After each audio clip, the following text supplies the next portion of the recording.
Welcome to paradise.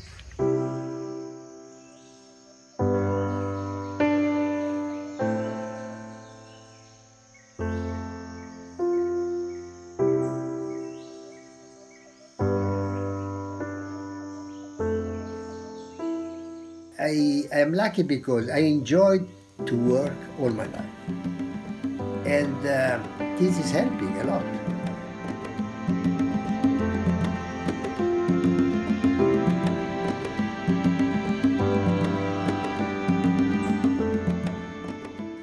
And I was lucky to find this property because it was not easy to find a property like that with the so big tradition. You see the house, I fell in love immediately because it was the house that I was dreaming, you know, and I went with the jeep around and so on, and you have seen before, it's fantastic. You can see from here the Table Mountain, the ocean, it's a paradise.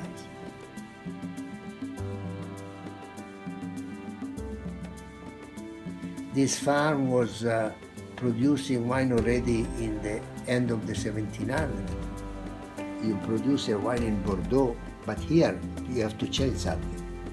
And then, for example, what is going well in Bordeaux, here is better to modify it in a different way.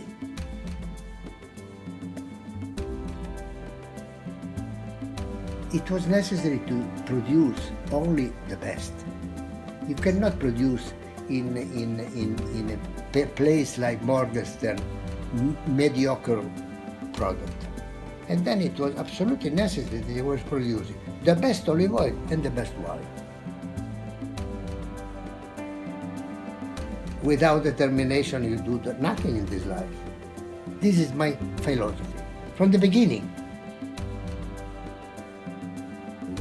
In any work, if you are not inventing something every day, you're dead, finished. Few stupid things, but every day you have to invent something. When you finish to invent, you started to decline. It's true. Then in this condition, can you produce bad things? You have to produce only the best. In South Africa they say that the fertilizer for a farmer is in his footsteps. So you have to spend time there to feel it, to live it, grow with it. It's like your babies. That wind cools down the area. It actually blows all the diseases away as well with it and dries the canopy off nicely. So it is a doctor. We call it the Cape Doctor in South Africa for that specific reason. The vision of Mr. Bertrand, him and Pierre Lorton, when they started the farm, was to produce world-class wines in South Africa, made in a very specific style, made to age. South African red wines can age beautifully. So what he did was, which was extremely unique in South Africa, even still is.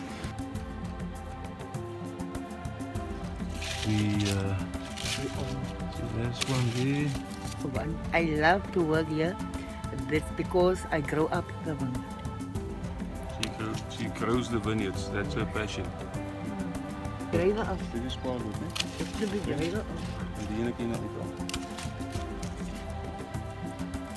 Because she's got the picture now in her head that what we're busy to do, and it's a challenge to her now. It's not just the work, and this is hers now.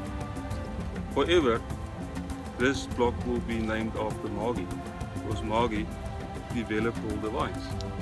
So even in 20 years' time, when this vineyard is still growing and producing, the work that she's doing today will have an influence on that. I see winemaking as a sport.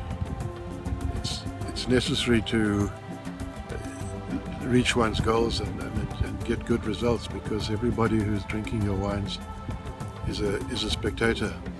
And I do believe that I'm only competing with myself, because if you worry about what your neighbors are doing, you must inside feel you have not arrived. But in that context, it's, with experience and continually being focused, it's important to be focused all the time and not lose track on any of your wines.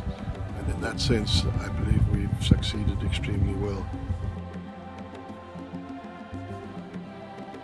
Everywhere where people taste the wine, they're always very complimentary and they love the wine.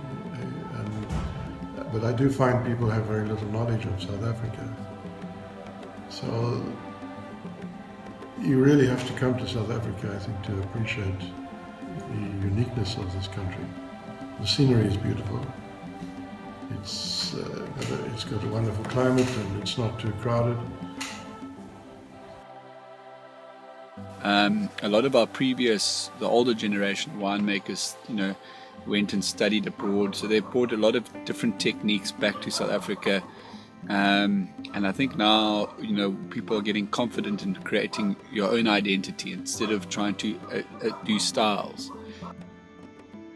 For me, great wines are about authenticity. If I want to drink great Burgundy, I'll drink great Burgundy. If I want to drink a Napa Cab, I'll drink a Napa Cab. So with my winemaking philosophy is really about to reflect our authenticity and our uniqueness from our diverse terroir, and not trying to emulate other countries or other styles. It's really making site-specific wines that are able to be sort of on the same level as all the other top wines in the world, but actually to reflect that authenticity.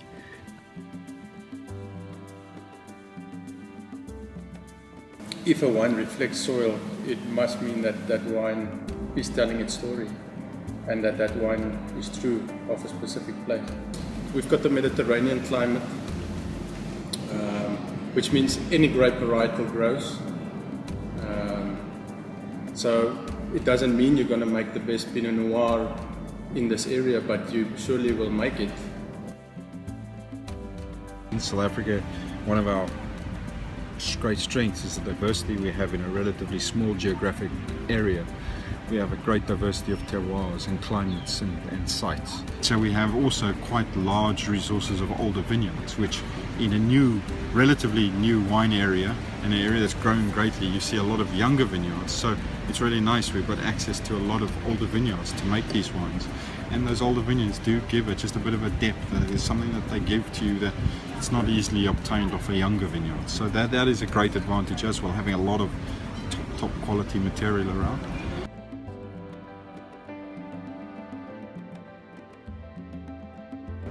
The new South Africa is basically the new quality that you will taste in the wines that we have today. And we're quite satisfied that the quality that we have at the moment in the bottle can compete on the blind tasting with the best in the world.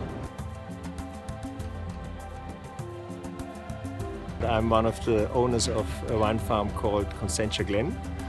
And as the name says, we are in the Consentia area. Consentia is quite interesting for a few points. It's the oldest wine area of South Africa. First wine of South Africa was produced in a farm very close here. And the third and the most important one for making our wines is that we are the coolest wine area of South Africa. If you look over there, we are surrounded by the ocean, not only on one side, not only on two sides, but actually on three sides. It obviously gives us a totally different climatic conditions than you would have in further inland areas of South Africa. And that's also the reason why our wines are, I would say, more European style. The South African wine industry really only developed in a more individual style about 25 years ago. In the past it was controlled by, I wouldn't call it a monopoly, it was more an oligarchy of a few very big co-ops. For good wine, not for quantity wine. For quality wine, South Africa came on the map maybe 10 years ago. My grandfather who bought the farm end 50s here, and so I'm a custodian of what my grandfather did, and hopefully my grandchildren will be custodians of what I have done. And that's all about wine. It's making a good quality, it's trying to make the best out of the terroir that you have been given. Neil Martin comments on South Africa. He thinks it's one of the most exciting New World wine countries there are. because it's still innovative, and we haven't even reached a part of the potential that we have. We're celebrating this year 330 years of business, and during that time, Constantia developed wine, or made wine that became world famous late 1700s, early 1800s. We supplied wine to King Louis Philippe of France, Frederick the Great of Prussia, Napoleon Bonaparte, the royal family. They were all clients of Groot Constantia, and that was many, many years ago. When Simon van der Stel was granted land here, the Cape was empty. He could have chosen any piece of land. And he, 300 years ago, he chose this piece of land. And if you talk to the modern day viticulturalists, with all the knowledge that they've accumulated during this period, they said if they were put in the same shoes as Simon van der Stel 330 years ago, they would have made exactly the same choice. It would really be a crime or treason if we would produce a mediocre bottle of wine on this property. And you know, for the estate to have survived so close to a city centre, it's a conservation miracle that there's still a vibrant farm in the heart of a vibrant city.